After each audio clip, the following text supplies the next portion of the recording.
Welcome, everyone, and hopefully welcome back to the Fractional Operator. If you've listened to some of our previous episodes, our new podcast here brought to you by Hourglass SaaS. That is an operations platform built by fractionals for fractionals. And one of the big things of why we're putting this software out there is just because, like a lot of companies, we've got so many pieces of software, so many different browser windows open, and more importantly, so many subscriptions that go along with that. And so, the objective of Hourglass SaaS is to bring many of those pieces of software under one pane of glass, not dissimilar to some of the things that our guest does today here in the IT realm. Jared Humiston, ADKtechs, welcome, sir. How we doing? We're hanging in there, man. We're hanging in there. It's just about July, so everybody's got that summer vibe rolling right now. So it's I don't know if that's good or bad. I have to I have to keep myself out of that summer vibe, because summer vibe means I just want to go sit out at the pool and certainly not be on my laptop and doing work. But Well, the 100 degrees later on this week should chase you back inside. So yeah, chase me back inside. Well, we're gonna be up at camp actually later on this week. Well, when this comes out, this won't come out until probably the end of July, but there you go. hopefully, be up in the Adirondacks. It'll be a little bit cooler, Jared. All So right. yes, but excited to celebrate our 250th anniversary here, and light off some fireworks, man. Get the kids with sparklers. Try not to blow myself up. That's still Got your hands open. yeah, that's right. That's right. So Jared, just to kind of put some context in here, if you don't mind, just kind of tell us a little bit about you and ADKtechs and kind of some of the stuff that you guys are doing.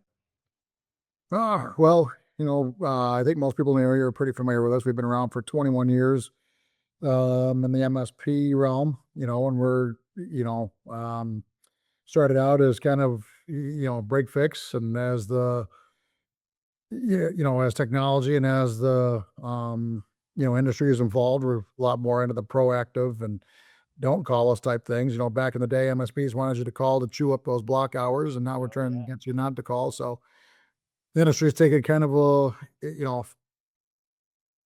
180, just coming around full circle. So Yeah. that's been a good thing, if I think for everybody is, keep your, our customers' costs down, keep our, operating costs down, and Yeah. keep businesses running and keeping them going at the speed that people are demanding them to be running at, these days. So Now, I think I said this before the show. I'm excited to have the conversation with you today because you're doing MSP work, and then there's also a fractional side of your business that you guys do. mhm. Can you talk a little bit about, because I'm a big fan of the business pivot, right?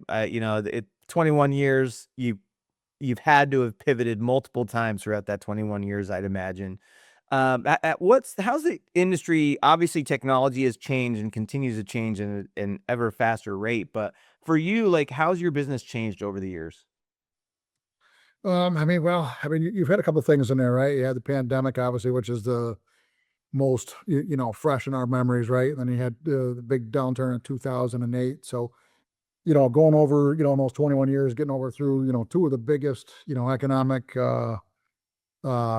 hurdles, I guess, in the history of our 250 years, you know, kind of gives you good education and good things to be looking out for. So, like I said, as I was saying earlier, the business started out pretty much very reactive. It was just, you have people on the other end of a phone waiting to fix printer issues. Oh, my computer's down. I got this going on with the servers. And, now it's more of a reactive or a proactive approach to, keep the bad guys out of trying to get your information, right? So we used to build a private cloud for a small business and manage how they accessed it. And their cloud existed in a room in their office that was, accessed through VPNs, a remote desktop. And now we've, evolved into apps on your phone that, seamlessly go between your PC or your Mac, or, your data has to be accessible all the time. It's always in motion, always accessible. So, where everything used to just be at rest in an office and only, accessed for that type of stuff, have much more mobile, geographically diverse, workforces. Um, and, to be able to, keep people, access to that data, keep it secure and, readily available for not only themselves, but their customers now. That's where it's kind of changed. They're classifying the data a little bit differently. Um, so it's changed a lot, but I think it's changed for the good, because obviously businesses are much better off when you're proactive, right? Mm. And you're not just waiting for problems to happen. So I would say the biggest thing that's changed is no more late nights, technology simplified things. You know, if your IT provider is bragging about working through the weekends, they haven't really embraced the new technology that's been out there, so Yeah. it's been a much calmer industry than it was 15 years ago when you were constantly putting out fires, restoring stuff manual, overnight, days and stuff like that. So now the proactive approach has made businesses, up longer. Mhm. We're working less, but we're still also working hard on keeping up with, I got AI knocking at everybody's door. So keeping on top of that. So you're just, you're doing a lot more proactive approach than we were, 15, 20 years ago. And that's really been nice. Nice. I Now I obviously have the benefit of knowing you for all of those 21 years, and longer actually, but also having recently, I mean, I think it was just a couple months ago that we had you on Buying Local, and we were talking around a couple of different subjects, and I wanted to ask you, as far as a pivot goes, so I just had Katie Tansey from HR Resolved on, um, just last week, and one of the things that she was talking about was over the years as her business has changed, that she's really locked in on the ideal client, right? On who she is best at serving and likes to work with and just, the best fit possible. Mm. And I know with your story a little bit, that's also changed over the years. Can you kind of walk us through how that ideal client has changed over the years for you and what it looks like now compared to what it used to look like when you first opened? Yeah. I mean, the ideal customer 20 years ago used to be everybody and anybody.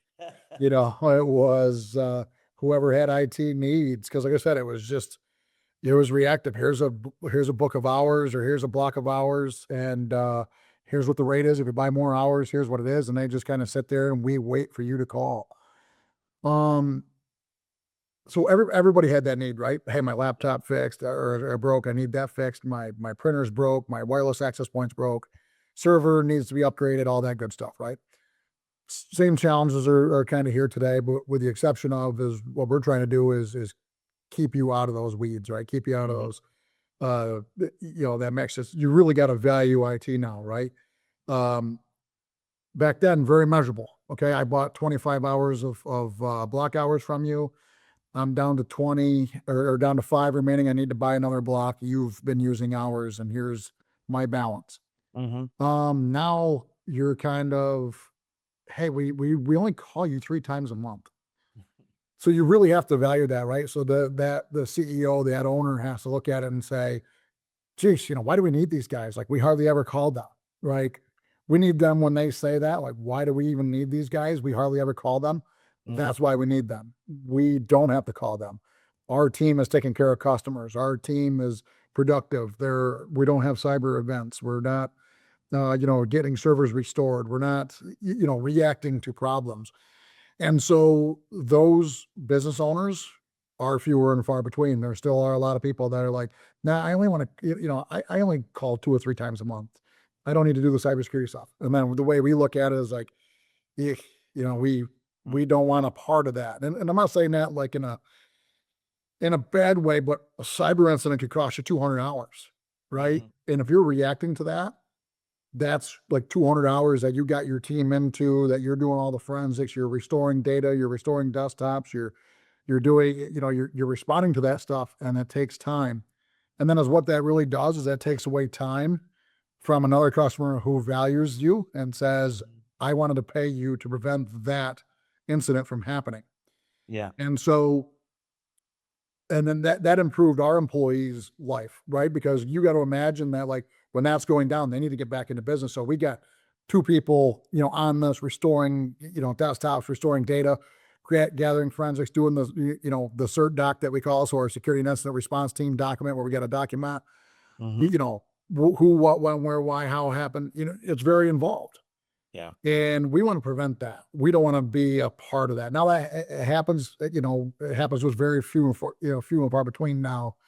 But it's very time consuming. It's very stressful, for not only for us, but also for the business. And Mhm. so we've really, embraced this, the proactive approach and really looking for that ideal customer that's like, I, just like we all have homeowners insurance, right? The Mhm. bank knows statistically it's not going to be very often that your house burns down or catches on fire and there's large damage to it, right? But if it does, they require you to have that insurance, and that's essentially what we are for businesses. We're their technology insurance, right? Mhm. We have we have to be proactive so that we don't enter into these big, downtime events and have to go through all this chaos. So Yeah.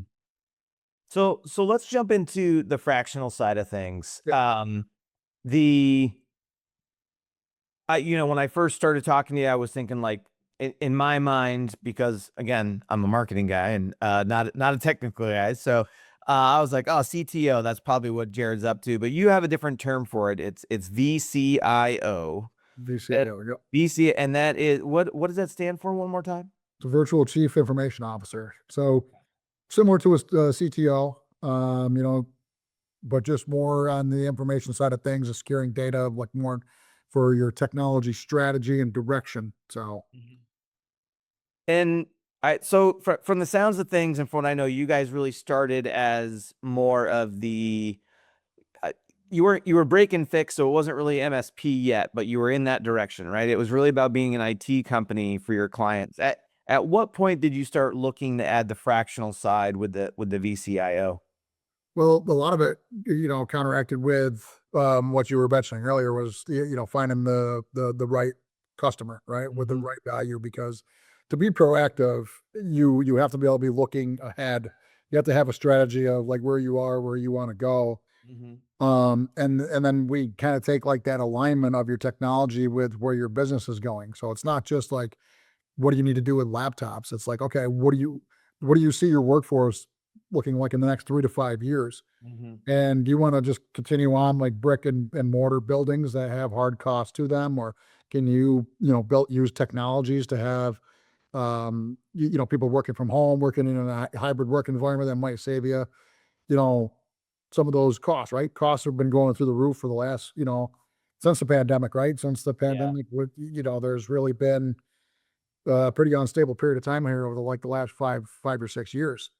And so is where I found with many businesses, as much as we've done with ours, and I'm sure that you do with yours, is in our discussions that we've had over the last 20 years, is you're always looking for efficiencies. You can't keep there's only so much you keep raising your price before no one wants to do that. And I think in this industry that price is starting to get there, right? Because and then you're trying to use some technology to roll those costs back, and can you bill more efficiently? Can you automate repairs and fixes a little bit quicker? How do you go through and speed that up so you can do more with less? And as we talk with companies, that's essentially what we're focusing on. We're not trying to use technology to eliminate jobs. We're using them to sustain jobs, enhance jobs that are there. Hmm. Look at, like I said, what their strategy, what are they planning on doing over the next 3 to 5 years, and how can technology help their business, maintain a steady cost to their people to give them a competitive advantage, Hmm. rather than just like, well, I guess we just got to buy more servers and we got to do this, and so just got to keep adding on more costs. And we really just try to look for the efficiency. What's the right way you should be using technology to implement what you want to do? Hmm. So how does when we were talking about target market, it sounded like really you're working with companies and only working companies that are going to allow you to serve them in the best way that you guys know how to do that, which is by having these proactive services that cover them so that they don't have to call you. Yes. And so where does the VCIO link in with all that? Is that like a part of that? Like all of our clients are using us as a VCIO, or do only some of them use you as a VCIO? We do it for all, For and so all. yep. So again, for that efficiency in business, right? So we can have the process down best possible. So we don't this industry used to be a lot of like a la carte services. Like here's this level of antivirus and this level of backup. And so you'd have like, it used to be like your gold, silver, and bronze packages, right? Mhm. And then everybody would either choose a silver package or and then you have like all these different contracts you got to maintain and how you build different things. And then you'd have different level of coverages. Like, hey, well, what am I supposed to? So that we thought created problems in this industry because it was just more of like, well, you only paid for this level of protection. So Mhm. sorry that you got hit with this level of attack. Um, and then this is what it's going to cost to fix that. Well, why didn't you tell us about this other package? Well, we did. We didn't want to pay that. So we took that all out and just said, hey, here's just one cost. This is one level of service. Your cybersecurity, whether you're a landscaping company or a dentist, has to be the same because my team has to be able to be consistent with the way that they're applying standards. And it's Yeah. really hard for us to standardize 15 different companies if we have 15 different standards. Yeah. So we'll take common standards, like obviously if you're a medical industry, right, you have to be HIPAA compliant, right? But we look for, synergetic compliances like CIS, so the Center for Information Security, like their 7.1 or 8.0 controls, SOC 2, those ones that will, encompass a lot of industries standards. We align them with them. And if there's any specific items that we have to do, whether it's DoD contracting, NIST 800, 171 controls or CMMC, we'll add those on to that. But we have the core alignment at the heart of everything that we do. And so we just say that these are standards that we have that we don't compromise on. Like you should have employee training. You should have 24/7, 365 security operations center monitoring. We should be looking for impossible travel. So are you logging in Miami and New York City at the same exact time? Like that's impossible, right? So we look for those things and lock accounts out, take proactive approaches. We'd rather be safe than sorry. And that's really the service that the vCIO kind of brings into setting that standard and keeping that standard high to Yeah. encompass all the attack surfaces. I gotta tell you, number one, the idea of simplifying your business in the fashion that you're talking about sounds amazing to me as someone who's running a way overcomplicated business right now. Mhm. As a business owner, it makes me want to pull my hair out with all the different things that we have going on, and almost impossible for us to manage all the many different scopes of work over the many different clients that we have. So, like, what you're saying right now sounds like a dream to me, Jared. Um, I'm curious about when you decided to make that shift. Obviously, some of your clients are not going to want that level of service, right? Like, and as a business owner, w- sometimes letting go of clients is really a tough pill to swallow for us, right? We want that revenue, we want the growth. We got employees that we've got to uh, make sure that they've got hours. Like, what did that look like for you to make the transition from I'm working with everybody and I've got all these different kinds of scopes of work depending on the client and what they would like to pay for versus what they need, to Mhm. moving into this realm of, hey, we've got this program, and if you want it, we'd love to work with you. And for those of you that don't want it, like, we're gonna have to transition you out. Like, Right. I, I need to hear about that, Jared, because I'm thinking about it like, oh my god, it sounds awful, but also amazing at the end of it. Yeah, so, I gotta say our sales staff wasn't a big, huge fan of it, Yeah. so they were like, "What? We can only do business with these certain ti" it's and that's still an ongoing thing to this day, but I Yeah. mean, it's it's getting to where it's like you have to do what you're best at, and you can't be everything to everybody, Mhm. and when you go to, like, an à la carte type, service offering, there's just so many variables, there's so many moving pieces, there's so many inefficiencies, and I used to have a full-time person that just literally would send invoices, correct them. Here, "Oh, well, this only took 2 hours, but you billed us for 2 and a quarter because things rounded up," and there was a lot of that going back and forth, and I felt like that business model, put us at odds with our customers rather than as partners with our customers. And Yeah. so we were spending so much money just trying to take care of customers even on the back end stuff. Our Mhm. overhead positions were so much higher than what they are right now. And then we just, and I got looking at this and said, we're turning over employees. you're turning over customers just because there's just chaos. And, Mm. for me, I used to go, man, how many times we got to train on this? And it's like, well, we're training somebody new because it's been 2 years and we turned over our staff because of the chaos, right? Of Yeah. how do I build this? Wait, I'm supposed to do this for these guys, but not for these guys. Yeah. And so you're just constantly trying to, just no, no, no, no, no. For this type of contract, we bill it this way.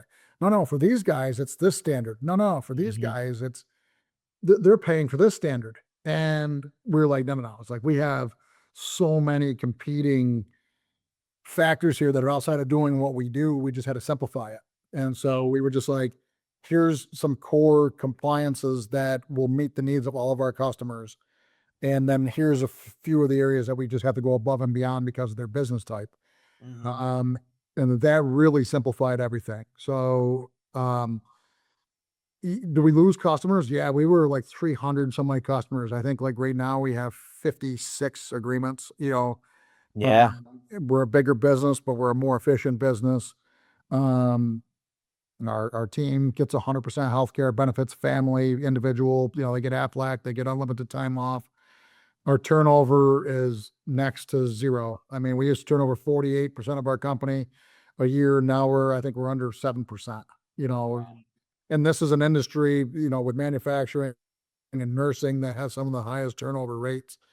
In any industry, we're right there. And not anymore. And our customers are happy because of it. They're calling in, they're getting the same engineers. The three guys that answer the phone, the three men and women that answer the phone right now have been here for 4+ years for two of them and 6+ years for the other one.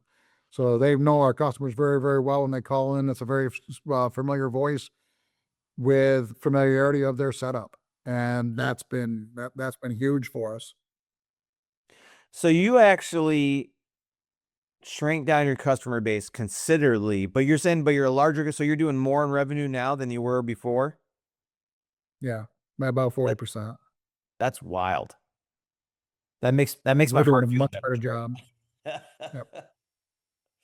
We used to have about 80 to 90 service tickets in the queue right now. Right now, we're 15 to 7. You know what I mean? Like 7 to 15 tickets that are active issues going across our customers rather than 80. And the proactive approach has been so much better for everybody. And we've converted customers that were skeptical of the business model to say, hey, I'm so happy we don't call you anymore. I'm so happy that, our interactions are, just keeping us going because our business is growing and we don't have to worry about IT. And that's how it's meant to be, right?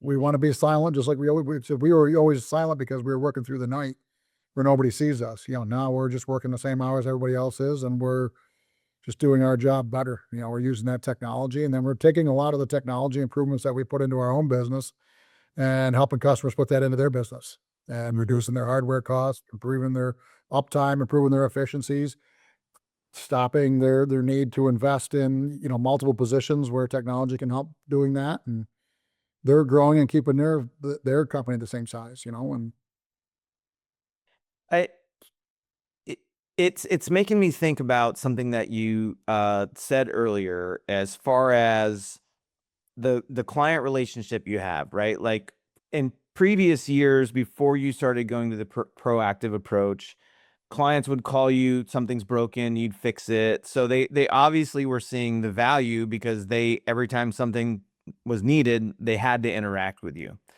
Now, with the proactive approach, there really isn't a need to interact with you. However, I know because we suffer the same issue that if you're not interacting with your clients, they sometimes start losing the understanding that you're actually doing something, right? Like, because nothing's breaking. We never hear from these, like we don't need to call these guys. Like, why are we paying this money? So how do you manage that client relationship so they continue to see the value in what you're doing, even though a lot of it is, like you said, it's quiet. There's, nothing's breaking because of the work we're doing. You don't have to call us because of the work we're doing. Like, how do you help them see that? Yeah, one of the things that we've actually started doing for it because of that, because now you're missing that human interaction. I think people still really want that. Hmm. Is having our alignment guys, proactively go out on site, go over tickets with them, go over, hey, this is a common problem that we've been seeing. Um, how can we, how can we work together with you to let's eliminate this problem, Hmm. right? What are you guys seeing? Has it happened since the new printer got brought in? Has this happened since this and this? We have customers that have plasma tables, they have, different equipment they bring in, you know, how can we attach that to your network? How can we make that better? How can we monitor it, manage it, get it back up and running quicker? So yeah, we've used a lot of, that approach to say, we had to create some positions that were proactive, right? So I go meet with customers on a quarterly basis. We have another guy, gets out there on a monthly basis. We have a professional services guy that just handles professional services. And then we have our support team that just handles support. And so we've kind of compartmentalized, um, our service delivery so that you're Hmm. proactively hearing from us rather than like, hey, I had to talk to Jared today because service manager didn't get it done. Then that went to the project manager, and then that made its way up to the owner of the company. And it's like, no, I'm going to meet with you on a quarterly basis. We're going to talk about some strategy stuff. Hey, here's a few things you got to do with cyber. Here's a few things you got to do with this, and keep them on track. And so Hmm. we're just making sure that we're getting out there and talking to them as much as possible. As much as possible. So really, so Yep. it's the effort has changed a little bit, right? Like it's you have to be, you're essentially you're also being proactive about your communication and your customer service efforts. Being proactive with the relationship, and Yeah. just making sure that hey, we're still here. We just want to let you know you don't talk to us as much as you used to because we're doing our stuff. We're doing it behind the scenes. Here's the tickets. Here's the proactive stuff that we're doing. Uh-huh. And yeah, I am still here, and just kind of, you know, keep that relationship going, keep that human connection that I think, some of the technology is taking away from us. Yeah. I don't mean just us, but I mean taking away from society in general, right? We Yeah.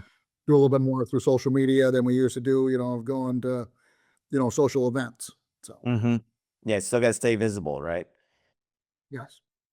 As you've been going through the last 21 years and making these shifts and changes, and one of the biggest things I think, and I remember when you started the business, what are the things that you would suggest that people, for a lot of fractionals, some of us are just doing the lifestyle business where it's just us and, we're going to have a handful of clients and it pays the bills and we have a lot of free time and we do it. And then there's others of us that are actively trying to grow and scale and add team members and add clients.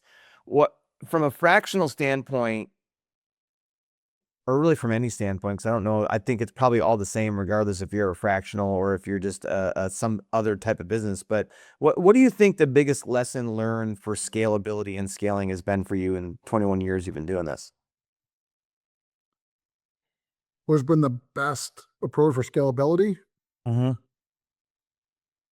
So there, I would say, like I said, just the standardizing what you do. We even have a limit on how many new customers we can onboard a month. I only allowed 2 new customers a month, the 1st and the 15th. Okay. And the reason for that is because I don't want the chaos to return. We have to do a good job from day one, and we have to make sure that, the very at the very beginning of that relationship, that we have command of their environment. We know everything that there is to know about it.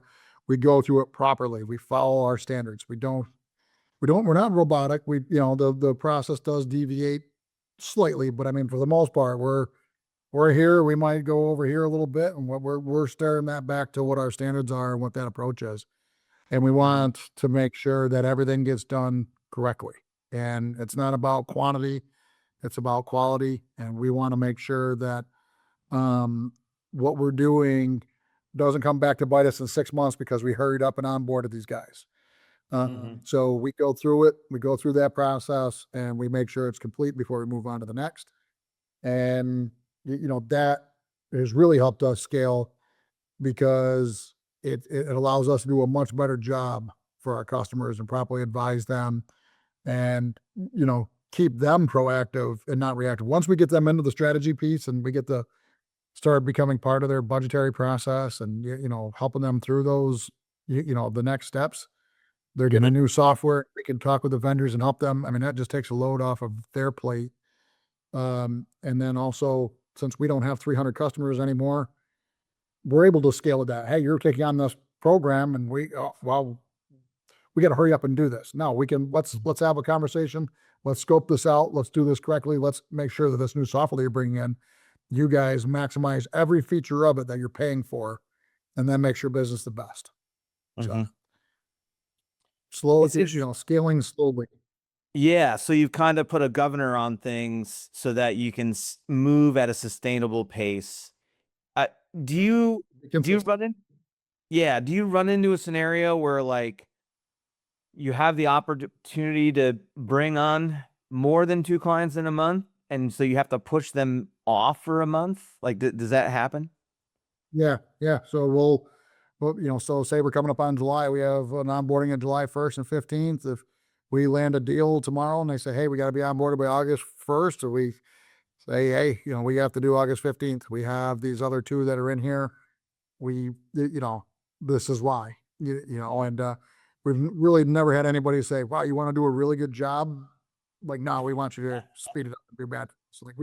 So I mean, everybody's been pretty understanding.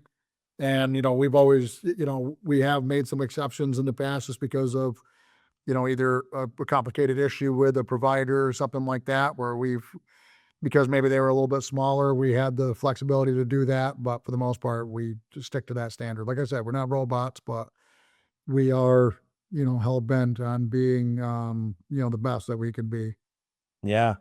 It it's funny, Jared, everything that you're saying to me, it sounds like you're doing everything you can to avoid the chaos that so many small businesses deal with on a day-to-day basis. Like it seems For, like that's your number one enemy is chaos, right?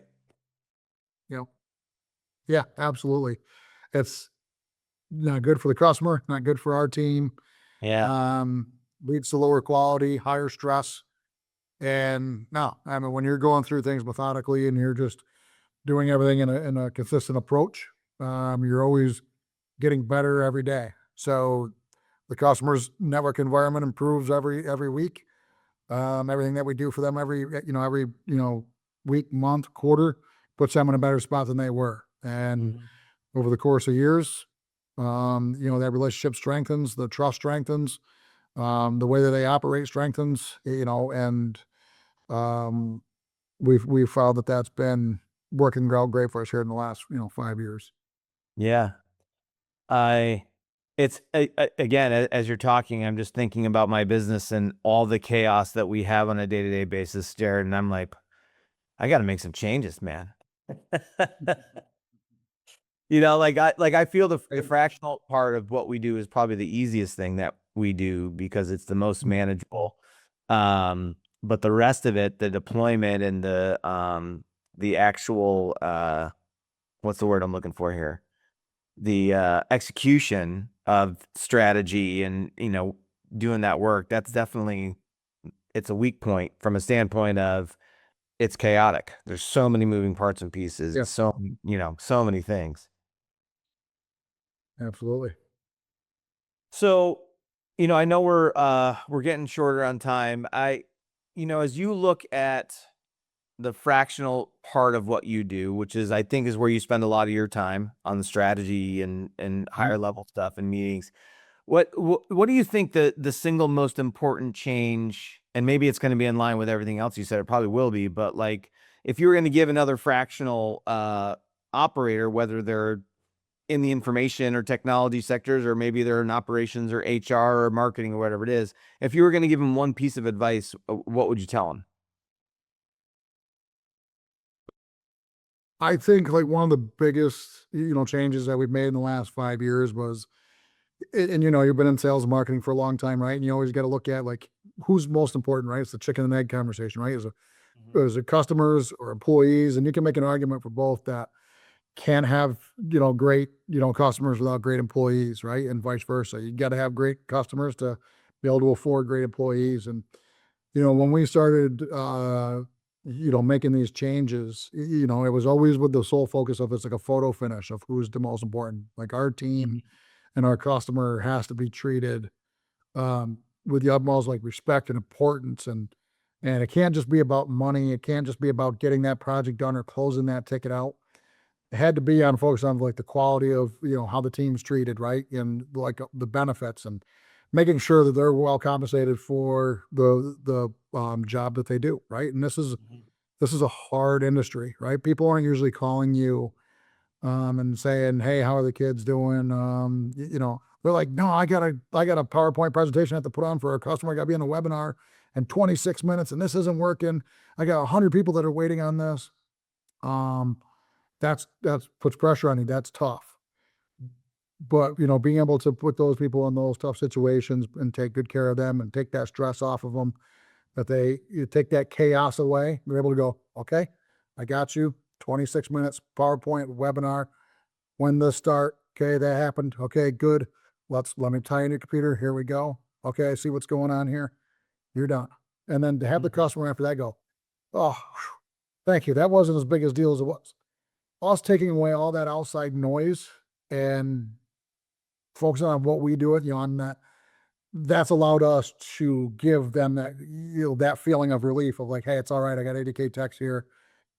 They're not bogged down like they used to be. There's not 80 tickets in their queue. They're literally proactively waiting for me to call, and they got me."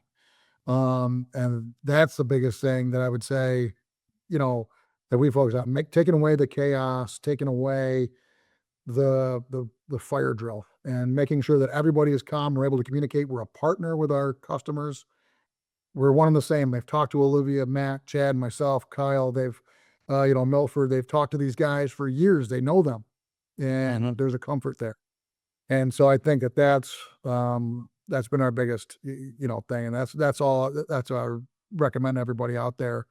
Uh, just treat your customers and your team like family, and keep them around, and you'll be successful. The longer, the more cohesive you are, the more that everybody is sharing in the same vision, and that is tough. That's not easy said than done. When we spend a lot of time on culture, I had to change and had to start with me and go all the way down to the bottom. But All right, Ray, looks like we had a little bit of a technology platform problem here. So listen, if you're curious about ADKtechs, Jared Humiston, you can find those guys at ADKtechs.com. Really grateful and appreciative of Jared coming on and spending some time with us.